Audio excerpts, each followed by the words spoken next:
오래된 정원, 황석영 장편소설. 8. 그날 밤이 생각나요.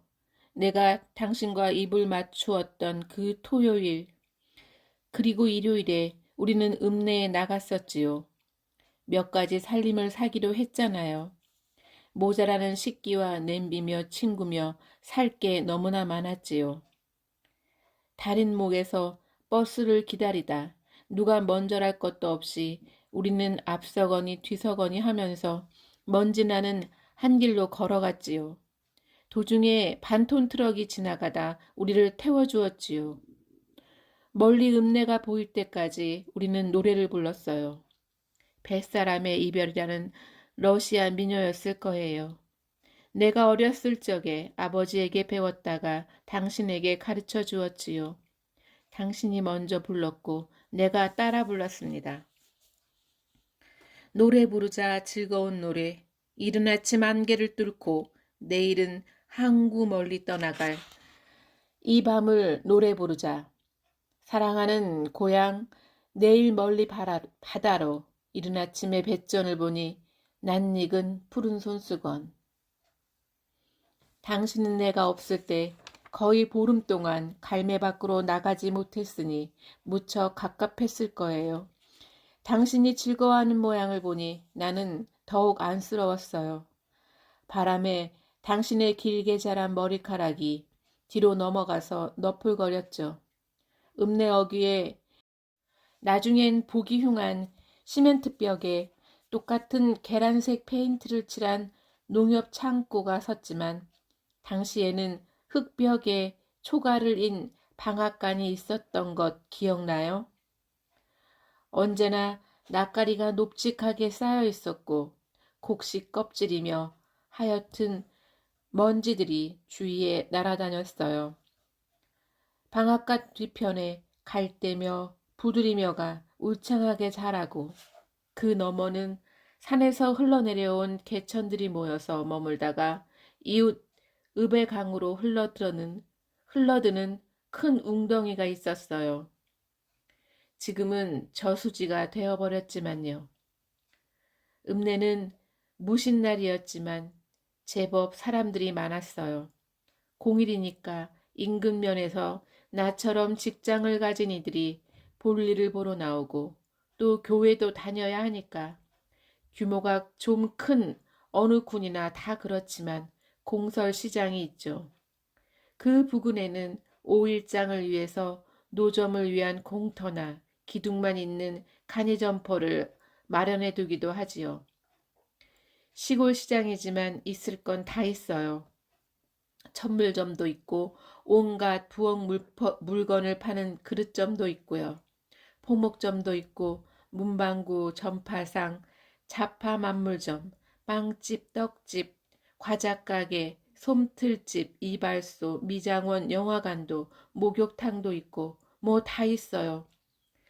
우리는 서로 작별의 손짓을 하면서 남탕, 여탕 쪽의 문을 열고 목욕탕에 들어갔지요. 내가 시간을 더 잡아먹는 동안 당신은 모처럼 이발도 했고요. 장은 봐야 하는데 어찌나 허기가 지던지 우리는 물건을 잔뜩 사서 양손에 들고 시장 모퉁이에서 두리번거렸어요. 당신은 신기한 듯 돌아 나온 시장을 다시 한번 바라보고는 말했어요. 우리 장날마다 나오자. 나 학교는 어떡하고? 그건 참 아쉬운데. 나 대신 현우 씨가 내 목까지 구경하고 나오면 될 거 아니에요. 혼자서 무슨 재미로. 하여튼 장은 좋아. 우리는 무슨 옛날 얘기에 나오는 주막처럼 생긴 국수집에 들어갔지요. 나무 탁자와 오리 의자가 몇 개 있었고 아줌마가 말없이 국수를 한 움큼씩 집어 대바구니에 건져서는 장국에 말아냈지요.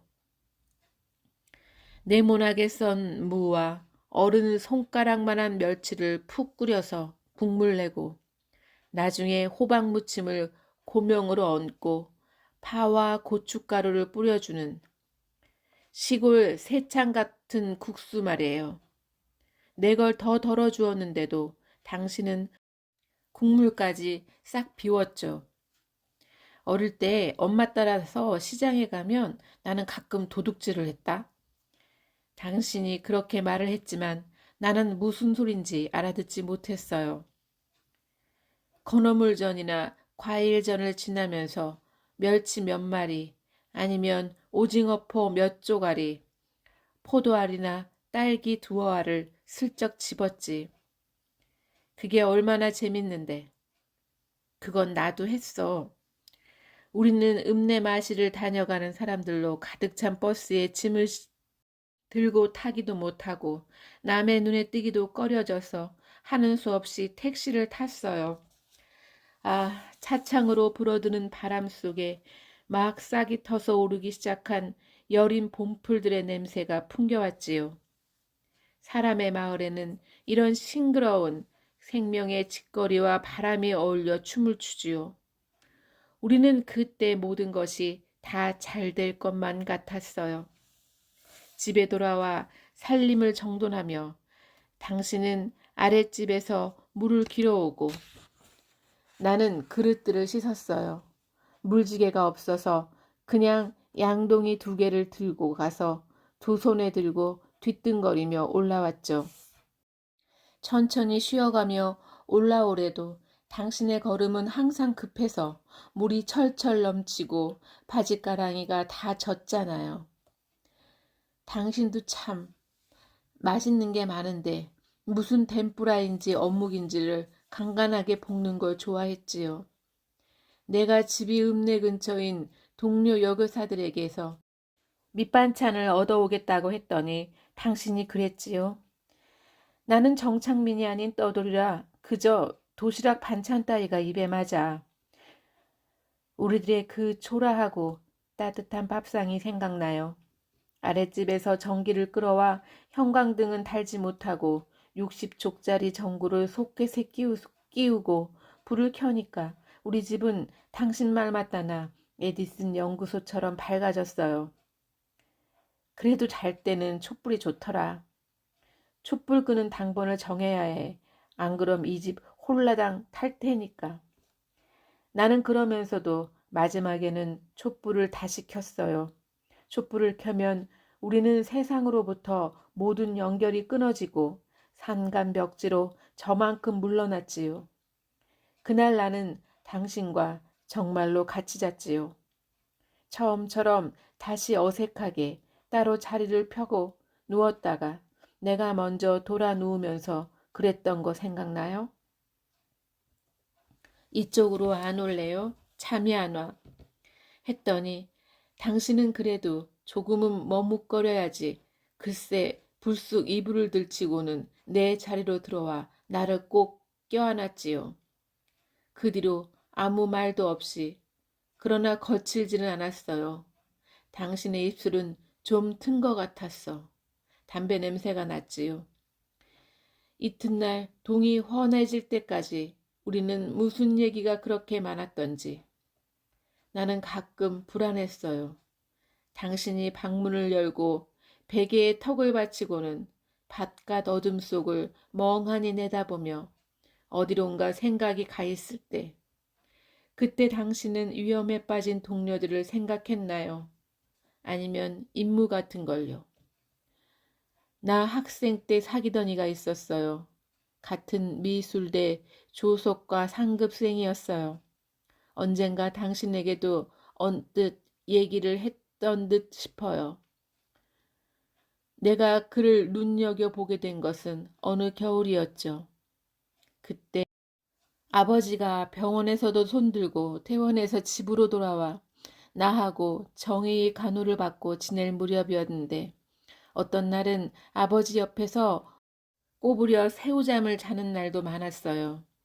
그런 날은 을의 새벽에 잠을 깨죠. 새벽에 잠을 깨면 그 우울한 광경이라니. 머리맡에는 진통제 약병과 주사기가 흐트러져 있고 길 쪽으로 나 있는 창문으로는 빛이 훤히 들어오지요. 아버지는 이미 해골의 윤곽이 다 드러나서 두 눈은 퀭하니 꺼져 있고 광대뼈가 붉어져 나와 있어요. 아버지는 기가 다 빠져나간 것처럼 입을 반쯤 벌리고 숨소리도 없이 잠들어 있어요. 이미 돌아가신 줄 알고 소스라쳐 일어나 다시 자세를 바로잡고 건드릴까 말까 하다가 간신히 용기를 내어 팔을 잡아 가만히 흔들어 보지요.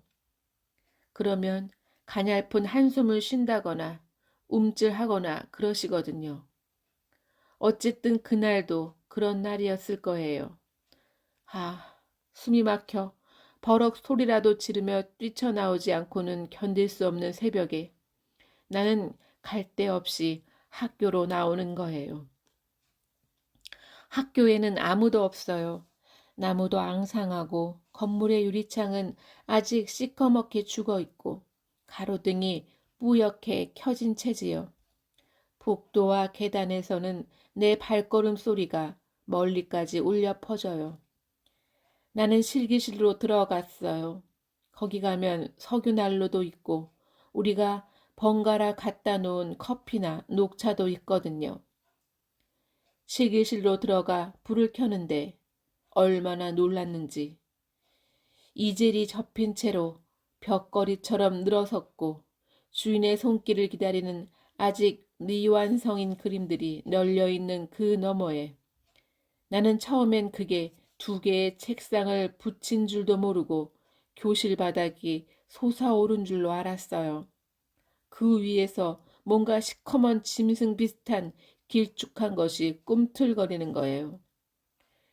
그래도 소리는 지르지 않고 놀라서 입만 벌리고 꼼짝없이 지켜보았지요.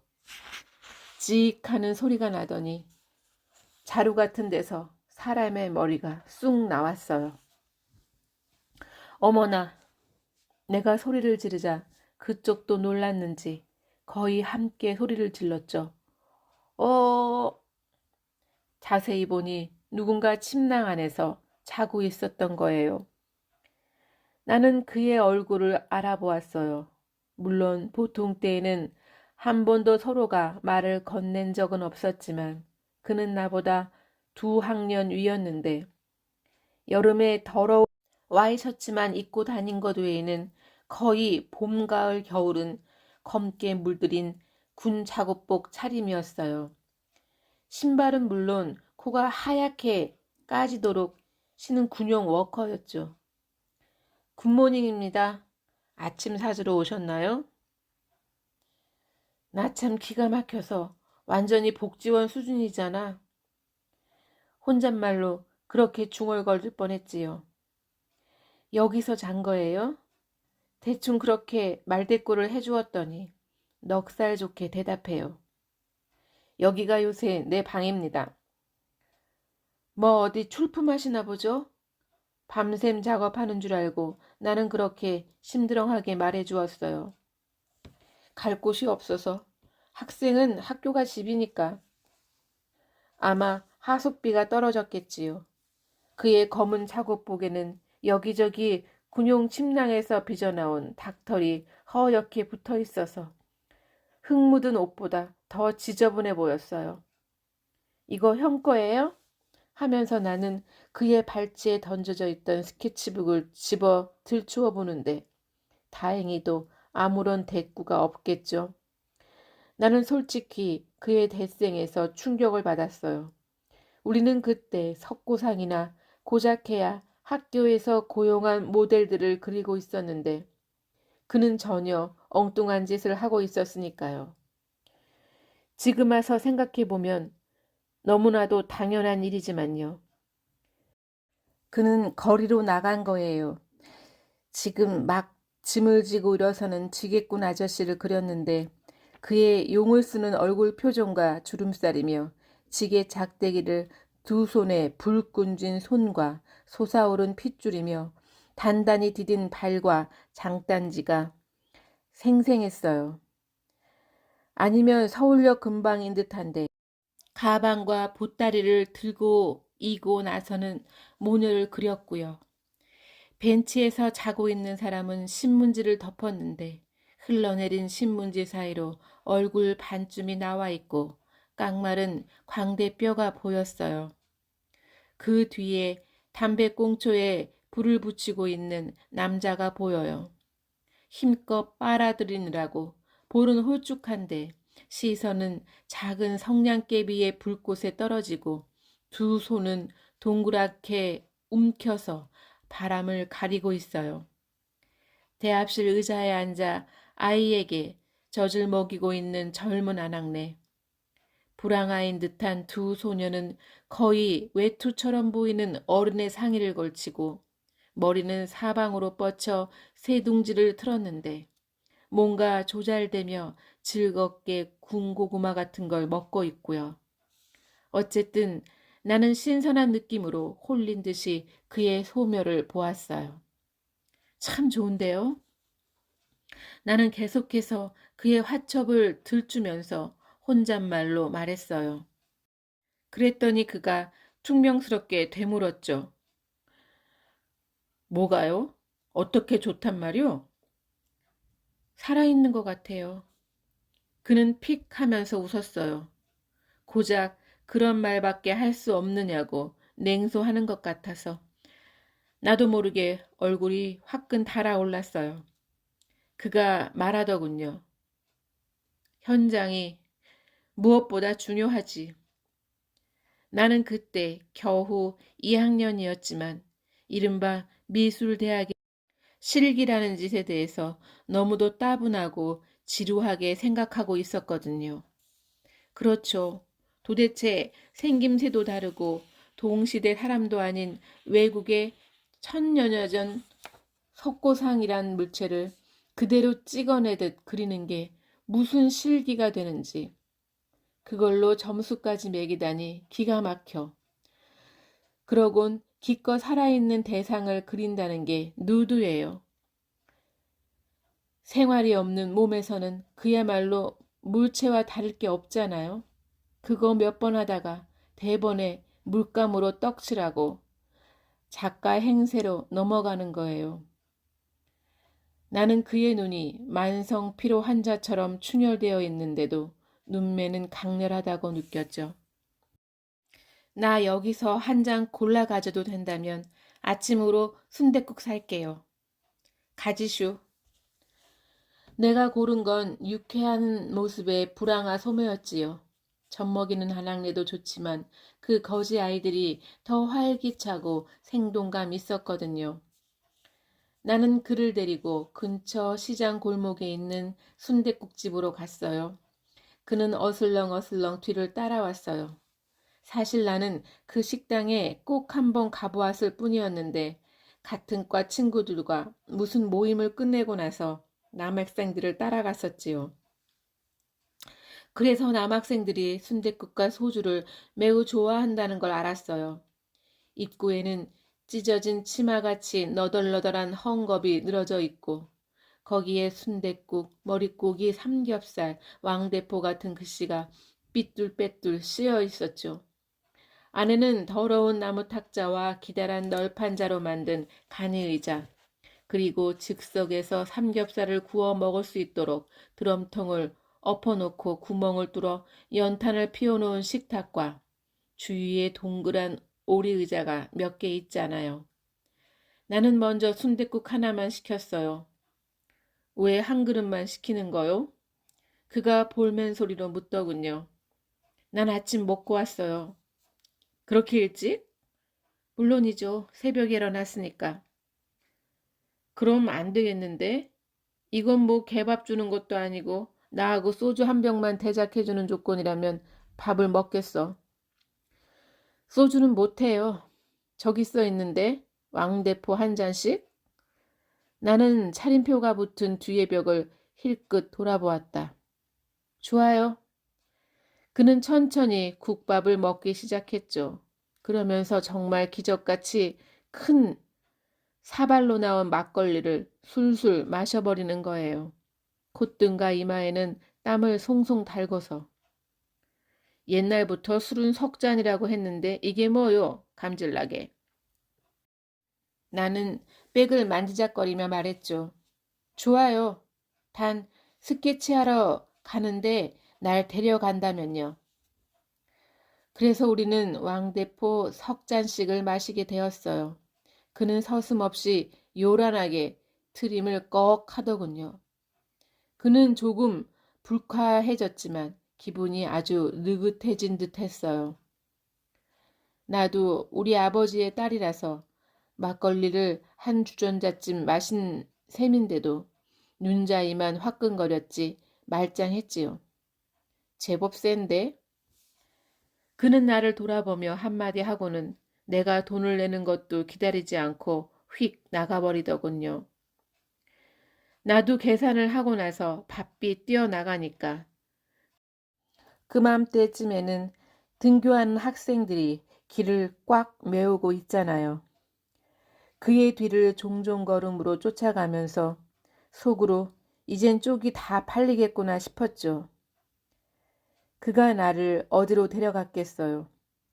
글쎄 하필이면 중앙시장이 있는 염천교 다리 위에요.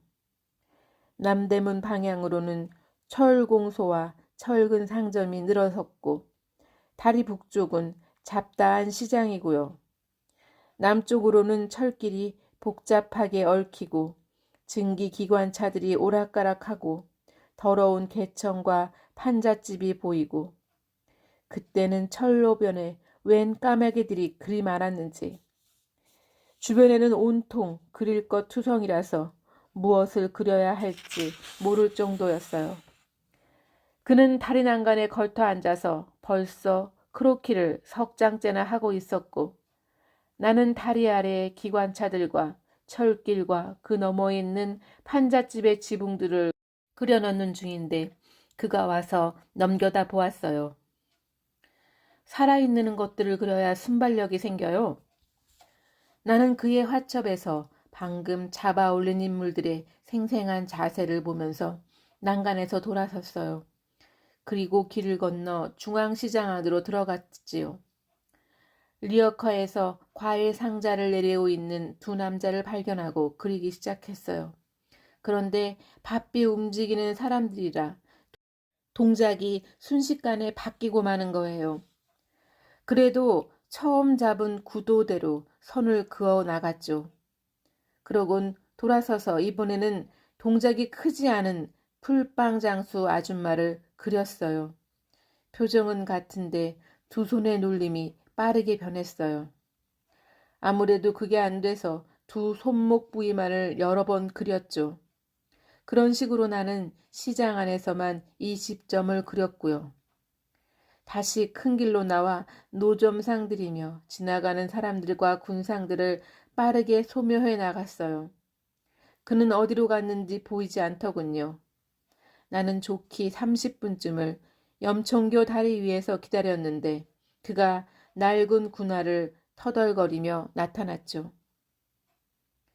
이제 좀 쉬어야겠어요. 학교로 돌아갈까 하는데. 먼저 가보슈. 난 요 근처에 들릴 데가 있어서. 그런 법이 어딨어요. 출발 지점으로 데려다 줘야죠. 일부러 나는 그렇게 말했죠. 기실 학교로 돌아가 봐야 수업은 다 끝났을 거고 이제는 집으로 갈 시간이었지만 엄마가 시장에서 돌아오기 전까지는 아버지를 돌봐드려야 할 테니까요. 정희가 먼저 집에 돌아올 무렵이니까 나는 9시쯤에 들어가면 그냥 아버지께 말동무나 해드리면 되거든요. 그런데 그가 순순히 고개를 끄덕이더니 앞장을 서는 거예요. 까짓거 내가 버스 정류장까지는 데려다 주지. 그래서 이번에는 이쪽에서 걸음을 멈추고 고개를 흔들었죠. 싫어요. 오늘 저녁 9시까지 거기서 책임을 져야 돼요. 내가 저녁은 살게요. 야단났네 이거. 그는 짜증도 내지 않고 정말 순진하게 머리를 긁으며 생각에 잠겼다가 내게 불쑥 물었어요. 돈 있는 거 다 꺼내보슈. 뭐 때문에? 하여튼 그 가방 좀 봅시다. 어처구니가 없어서 정말. 그는 다짜고짜 내 어깨에 걸쳐매고 있는 자루처럼 생긴 가죽백을 낚아채는 거 있죠? 나는 반사적으로 끈을 움켜쥐고 뿌리치면서 뒤로 몇 걸음 물러났어요. 얼마나 있어? 그날따라 내게는 학생 용돈으로는 제법 많은 돈이 있었어요. 그 지난주에 나는 아르바이트로 받은 월급을 고스란히 지니고 있었지요. 미대 입시생 개인 지도를 해주고 있었거든요. 충분히 있으니까 걱정 말아요. 그랬더니 그는 고갯짓으로 따라오라는 신용을 해보이며 시장 안으로 들어갔어요. 푸주간에서 돼지고기, 삼겹살 2억은 사고 쌀도 사고 두부, 파, 고춧가루, 갖은 양념도 사고 사업들이 소주를 4병이나 샀어요. 물건을 살 때마다 그는 역시 턱짓으로 나더러 계산하라고 서슴없이 명령을 하듯 했지요. 장본 물건들을 양손에 들고 그는 만리동 일대에 다닥다닥 붙은 판잣집 동네로 꼬부라져 올라갔어요. 마당도 부엌도 없는 바라크의 2층은 베이 선실이나 아니면 천장 아래 다락방처럼 보였어요. 그는 삐걱이며 거의 부러질 것처럼 휘어지는 나무 판자의 계단을 올라가더니 역시 턱짓으로 나더러 올라오래요. 나는 그가 하던 대로 신발을 벗어들고 비좁고 가파른 계단을 올라갔지요.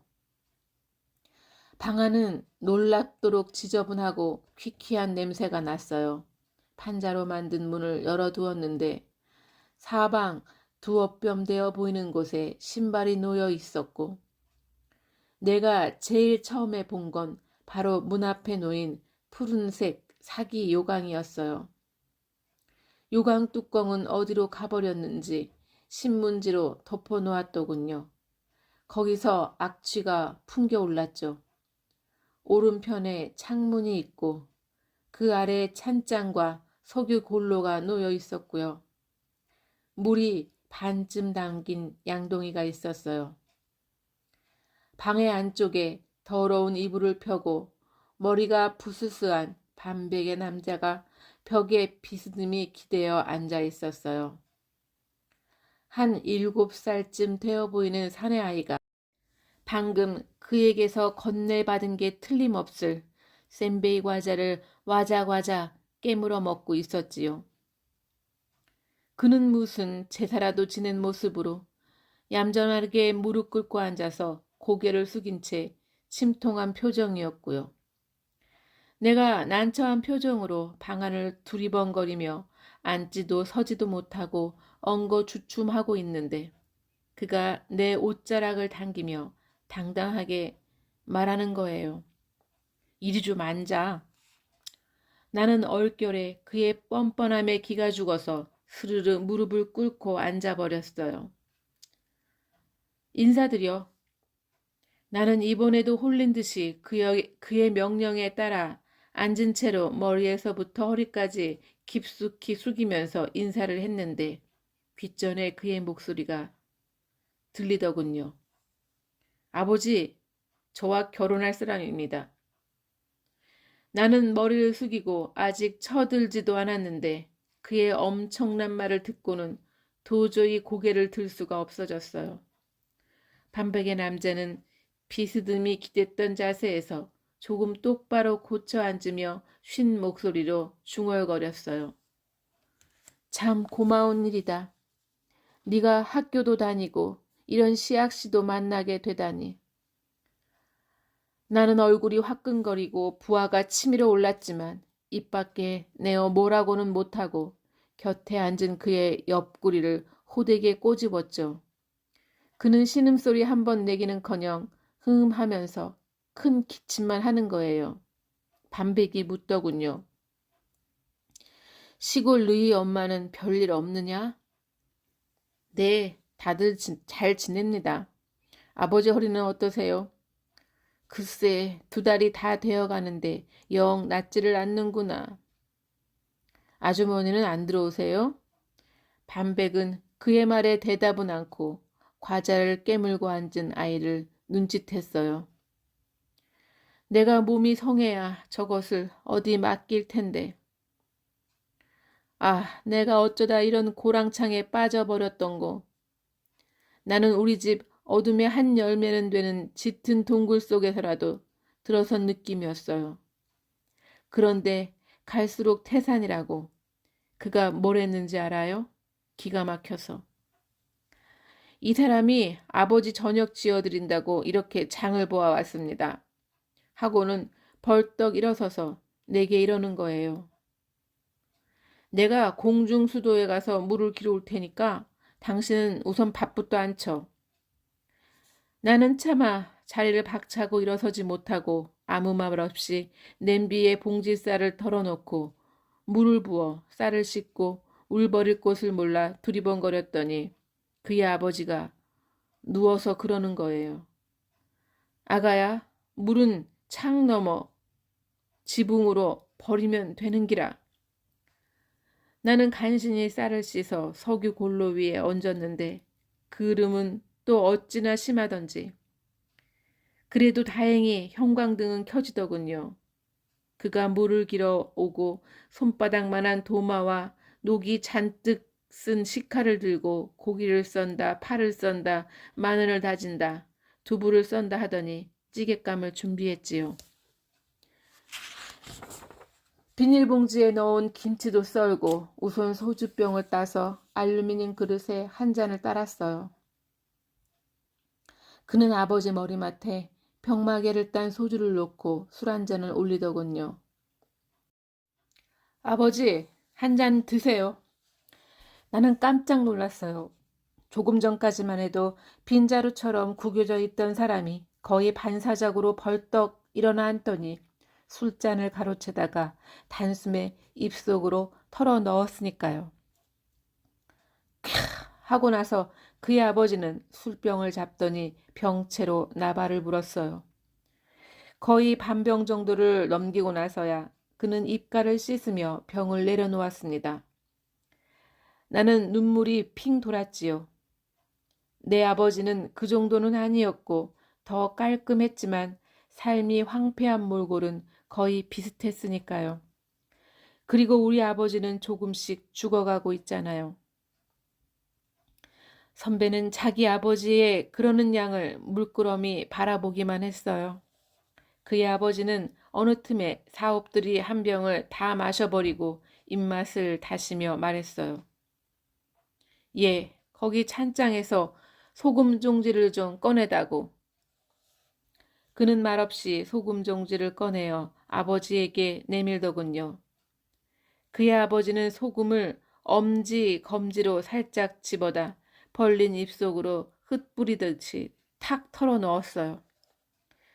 선배는 말없이 밥상을 차리고 그의 배다른 동생은 공연히 신이 나서 빈 수저를 입에 물고 방 안을 돌아치고 나는 가슴 깊은 곳에서 회오리 치듯 그에 대한 연민이 솟아올랐어요. 우리는 한 식구처럼 동그란 밥상머리에 둘러앉아 저녁밥을 함께 먹었지요. 그는 아버지에게 다시 소주를 따서 한 잔씩 천천히 따라드렸어요. 밥상을 물리고 나는 설거지를 했고 그는 아버지의 술 시중을 들었어요. 나중에 그 반백에 빈자루 같던 남자는 흥얼거리며 노래를 부르더니 한순간에 스르르 모로 넘어지더군요. 그는 잠든 아이를 그 옆에 조심스럽게 누이고 토닥토닥 이불을 여며준 다음에 나가자는 눈짓을 하고는 형광등 불을 껐어요. 우리는 조심조심 계단을 내려왔죠. 우리는 다시 염천교 부근으로 걸어 내려왔는데 밤이 깊어서 시장에는 불도 꺼지고 좌판도 비어 있더군요. 오히려 한산하던 철로병과 그 너머 판자촌이 시끌벅적했어요. 거기 아마 사창가가 있었을 거예요. 내가 듣기론 그의 아버지는 아마 전후의 생활에 적응하지 못하고 몰락한 지주였을걸요. 땅을 팔아 양조장도 벌이고 작은 공장도 하다가 차례로 들어먹고 젊은 여자 만나서 도망치듯 고향을 떠나고 우리는 남대문까지 아무 말도 없이 걸었어요. 버스 정류장이 보이는 데서 내가 그에게 먼저 말했지요. 어디로 갈 거예요? 그는 이젠 머리를 긁지 않았습니다. 집으로 갈 거요. 집이요? 학교 말이요. 나는 화가 난 것처럼 뒤도 돌아보지 않고 뛰어서 버스에 올라탔어요. 이게 내가 처음 누구를 좋아하게 된 이야기예요. 그가 다시 아버지에게 찾아갔는지 나는 묻지 않았지만 그는 졸업한 선배의 화실에 나가 아르바이트를 했어요. 우리는 정말 가난했습니다. 그의 1년 동안 그와 나는 아주 가까운 사이가 되었어요. 우리는 폐허 같은 집을 등지고 길에 나서서 땀 흘리고 열심히 살아가는 동시대 사람들을 그리러 다녔지요. 겨울에 나는 그와 함께 서해안의 어느 섬으로 짧은 여행을 갔습니다. 바람이 몹시 불었어요. 폭풍 경보가 있고 오가는 배는 모두 끊어졌어요. 우리는 해변에서 조금 들어간 마을에서 민박을 했는데 섬에는 전기도 없었어요. 거기선 당신과 내가 갈매에서 그랬던 것처럼 촛불을 켜고 지냈어요. 등산용 버너와 코펠도 가지고 갔지요. 우리는 마지막 날 저녁에는 문간방에 아궁이에다가 쇠솥을 걸어놓고 멸치를 듬뿍 넣어 수제비를 끓였거든요. 바깥에선 한방눈이 펑펑 쏟아졌어요. 어두워서 끓는 솥 안은 보이지 않았지만 그와 나는 반죽을 한 움큼씩 들고 눈이 들키는 아궁이 앞에 머리를 모으고 앉아 떼어 넣었지요. 그는 졸업을 하자마자 입대를 했어요. 나는 그 무렵에 다른 여자들처럼 신새벽에 용산역으로 나가서 논산으로 내려가는 그를 배웅했고요. 하지만 그는 다른 사람들보다는 운이 좋았어요. 졸업하면서 공모전에 낸 그의 작품이 대상을 받았거든요. 그는 툭줄한 재주가 있었고 다른 동년배에 비해서 세상을 보는 눈이 성숙했으니까요. 참, 그의 아버지는 진작에 세상을 떴어요. 시립병원에 버려진 주검을 그가 찾아내어 고향으로 모셔갔다고 해요. 내 아버지도 그 이듬해인가 돌아가셨어요. 아마 그 와중이었을 거예요. 나는 동부전선에 있는 그에게 면회를 갔답니다. 강원도 산골짜기에는 외길이 꼬불꼬불 끝간데가 없는데 작업하는 군인들은 더러운 누비옷을 입고 산골짜기에서 나무를 하거나 땅을 파고 있었죠. 어느 말단 부대 위병소 앞에 가서 그를 찾아달라고 했어요. 흑투성이의 시커먼 얼굴이 늙은 농부처럼 변한 그가 터덜터덜 부대 앞길로 내려오는데 나는 그만 눈물이 왈칵 치솟았어요. 4월이 지났는데도 골짜기마다 눈이 아직 녹지 않았고 양지 바른 곳에는 진달래가 빨갛게 피어 있었지요. 그가 외박 허가를 받았대요. 밖에 나가서 자고 들어와도 좋다는 거예요. 면회를 간 사람이 누구든 간에 젊은 여자가 찾아가면 자고 들어오라는 군대의 명령이 참 무지막지하다고 생각 안 드세요? 부대에서 민가가 있는 데까지 나오려면 한 시오리는 좋게 걸어야 했어요. 우리는 말없이 그 길로 걸어 나왔죠. 그는 전에도 그랬지만 모든 정서가 다 새어나가 푸석푸석한 연탄재같이 보일 정도였어요. 손은 얼어 터져서 거북이 등처럼 갈라졌고요. 나는 마치 그의 엄마라도 된 듯한 심정이었지요. 무슨 며느리나 중앙통이 한 20여 미터밖에 안 되는 마을에서 여인숙이라는 데를 들었지요. 무늬가 요란하고 어른거려서 그렇지 새로 도배한 방이었는데 장판은 비닐이고 아랫목이 연탕 아르궁이 덕택에 까맣게 탔지요. 그래도 면회 온 사람들이 여러 차례 들었던지 주인 여자는 우리의 모습에 아주 익숙한 듯 했어요. 목욕도 하래요. 부엌 옆에 세면장이 따로 있었는데 옛날식으로 아궁이 위에 커다란 무쇠 욕조를 얹어 놓고 밑에서 장작불을 넣는 시기였지요. 욕조 안에다 널빤지를 깔아 물속에 몸을 잠글 수도 있는 그 일본식 말이에요. 그리고 세면장 안에는 맨발로 물을 끼얹을 수 있게 역시 판자를 깔아 놓았어요. 큰 함지도 있고 작은 바가지들도 있어서 내가 먼저 목욕을 하고 나와서 나는 그를 데리고 갔습니다. 당신에게 자세한 얘기는 하지 않았지만 그날 나는 처음으로 그의 벗은 몸을 본 셈이었어요. 구두솔보다 더 뻣뻣하고 억센 짧은 머리를 그가 말했듯이 말표 빨랫비누로 감지 않고 럭스비누로 감아주었어요. 그의 머리는 물론 몸에서는 땀 냄새와는 다른 호라비 냄새가 났지요. 그건 이를테면 누린내 비슷하기도 하고 오래 묵은 쉰밤내 같기도 하고 거기에 긴장이 섞인 듯한 남자들의 고독에 찌든 내음이었어요. 등을 밀었더니 밥풀 같은 때가 줄지어 떨어지더군요. 나는 그의 손을 대야의 뜨거운 물에 담가 불게 하고는 빨간 이태리 타월로 박박 밀어주었어요. 그가 엄살을 부리며 연신 손을 뒤로 빼고 하면서 소리를 지르더군요. 나는 그의 등떨미를 철썩철썩 때리면서 씻겨주었고요. 나는 그를 내 가슴에 안아주었어요. 아버지와 작별하던 생각이 나서 눈물이 질끔거렸고요. 내가 겪은 일 때문에 우는 줄 알고 그가 기어드는 목소리로 미안하다고 그랬는데 웃음이 나올까봐 혼났어요. 새벽동이 훤하게 트고 있었는데 그는 이미 깊은 잠에 떨어져서 나직하게 코를 골고 있었고요. 나는 그의 돌아누운 등 뒤에 손가락으로 낙서를 하면서 그의 어깨 너머로 밝아오는 창호지 문을 바라보았어요. 이제 이만큼 나이 들어 돌아보면 그는 그때까지만 해도 아버지를 벗어날 수 없었던 것입니다. 내가 사랑한 건 아버지의 빛나는 젊은 시절에 대한 막연한 상상이었을 거예요.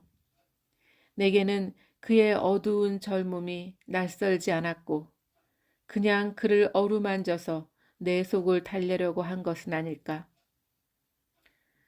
내가 학교를 졸업하고 임용고시 치르고 경기도 언저리에서 교사를 하고 있던 해에 그가 제대를 했지요. 그는 제대하자마자 나를 찾아왔어요.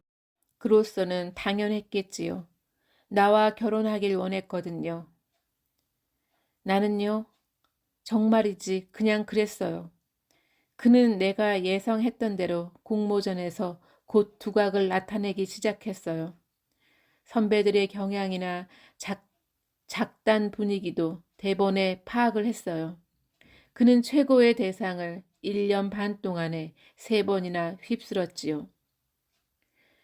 그러나 그의 그림은 옛날 학교 실기실에서 침낭에서 기어나오던 무렵에 그런 힘과 생기를 가진 그림이 물론 아니었습니다. 그의 칭찬받은 그림들은 대부분 선배들의 생각을 날렵하게 다른 모습으로 엇바꾼 형상들이었죠. 내 생각에 그의 그림은 하나의 아이디어였다고나 할까. 몇 달 동안 소식이 끊겼던 그가 전화를 했어요. 친구가 생겼는데 소개를 시켜주고 싶다고요. 그래서 그를 오랜만에 만났죠. 호텔 커피숍에서 그들을 만났어요. 내가 들어서니까 저쪽 창가에서 웬 말쑥한 월급쟁이 차림이 불쑥 일어났지요. 나는 몇 달 만에 그를 만나기도 하고 그의 모습이 너무나 달라져서 몰라볼 뻔했습니다.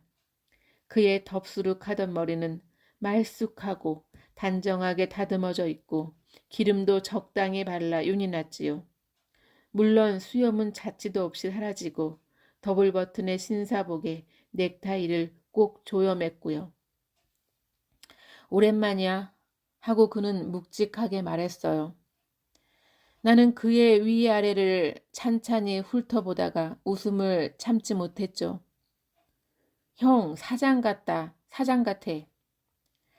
그는 마주 웃지 않고 다시 묵직하게 말했어요. 요즘 재미 좋아? 나는 더욱 웃음이 나왔지요. 무슨 브로커 같은 말투잖아요. 그러나 빈정대지는 않았어요. 나도 짐작은 하고 있었지만 그와의 작별에 대해서 내 쪽이 무슨 적개심이라도 가지고 있는 줄 그가 오해할까 봐서 말이에요. 형 친구는? 곧 올 거야. 어때? 그림은 잘 돼? 뭐 그냥 지난번 국전 둘러봤어. 어땠어, 느낌이? 나는 그가 자기 그림에 대한 느낌을 묻는 일이 좀 뻔뻔하다고 생각했어요. 그러나 이젠 아무 내색도 하지 않으리라 마음을 먹었거든요. 뭐 큰 상도 받았고 좋던데. 자신이 가장 잘 알잖아? 글쎄 말이야. 우리 그림쟁이들이 가장 큰 약점이 손재주는 있는데 철학이 없는 거지. 나는 아무 말도 하지 않았어요. 그가 우물쭈물하면서 말했어요. 실은 나 지난주에 약혼했어. 아무렇지도 않다고 가슴속 말로 중얼거리기는 했지만 약간의 충격이 지나갔어요. 헌데 참 사람의 관계란 쓸쓸한 일이죠. 유행가에도 늘 등장하지만 두 사람이 지니고 있던 온갖 감정과 느낌의 배경이 젖혀지고 나면 세상 속에 그들의 삶의 알몸이 드러나 버리거든요.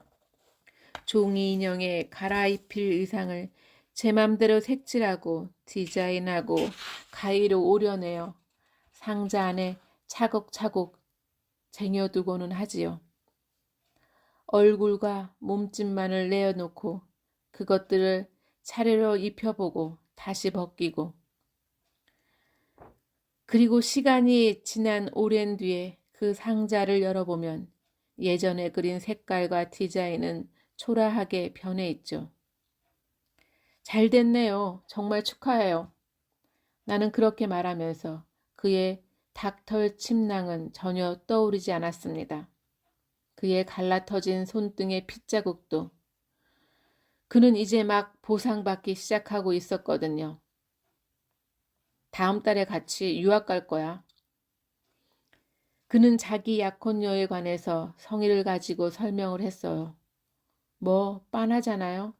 멜로 영화에 많이 나오는 줄거리. 흔하디 흔한 건 바로 당대 생활의 반영이라면서요. 장례를 총만 받는 가난한 젊은이와 부잣집 따님의 결혼이며 유학이며 그리고 과거와의 결별. 우리가 별로 할 말이 없어질 맞춤한 시간에 그의 약혼녀가 왔어요. 그 처녀는 아마 대학을 갓 졸업했을 거예요. 아직 사은의 축제의 느낌이 남아 있었으니까. 분홍색의 단추가 많이 달린 파트복 같은 실크 원피스를 입고 눈화장이며 볼 연지까지 했고요. 약혼녀는 고개를 까딱하면서 가볍게 인사를 했어요. 그네는 우선 남자로부터의 소개를 기다리는 듯 했지요. 내가 먼저 재빨리 말해버렸죠. 한윤이라고 해요. 형 후배 되고요. 만나서 반가워요. 저도 오빠한테 얘기 많이 들었어요. 뵙고 싶었고요. 우리는 저녁을 먹으러 다른 데로 자리를 옮겼지요. 가볍게 술도 한 잔씩 했고요. 차츰 그가 거북스러워하는 것 같아서 나는 먼저 일어서겠다고 했더니 그가 따라 나왔어요. 로비에서 택시를 잡으려는데 그가 등 뒤에서 말하더군요. 고마웠어. 나는 그를 잠시 올려다보았습니다. 그리곤 나직하게 물었어요. 뭐가요? 나한테 잘해줘서.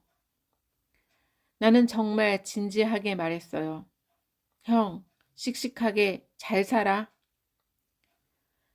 이렇게 우리의 영화 한 편이 끝났습니다. 내가 이런 얘기를 세세하게 적어 놓는 건 그 시대의 꿈이네, 야망이네, 성공이네 하며 우리를 둘러싸고 있었던 인생의 시시함에 대해서 다시 확인하고 싶어서예요.